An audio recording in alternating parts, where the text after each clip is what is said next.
গিন্নির পিসিমার খুব শরীর খারাপ মহারাজ, তাই 50টা মতন মোহর লাগবে। আরে বাস, এ তো মেঘনা চাইতেই জল।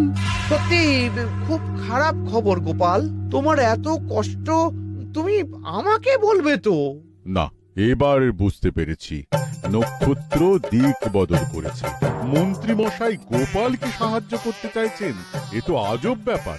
আহ, রাজ্যোতিষী মানুষ স্বভাব বদলাতে পারে না নাকি? মন্ত্রী মশাই, আপনি 50 মোহর আমাকে ধার দিন, আমি বেতন পেলেই আপনার ধার শোধ করে দেব। আহা, নিজেদের মধ্যে এসব ধার দেনার সম্পর্ক রাখা উচিত না। মানে মন্ত্রী তুমি গোপালকে একেবারেই দিয়ে দেবে? মন্ত্রী মশাই, আপনি মহান, দিন তাহলে 50 মোহর। আরে বাবা, 50 মোহর তো সঙ্গে নিয়ে ঘুরছি না। আমি তোমাকে 50 মোহর দেব, কিন্তু এ কি, এর মধ্যে আবার কিন্তু কি?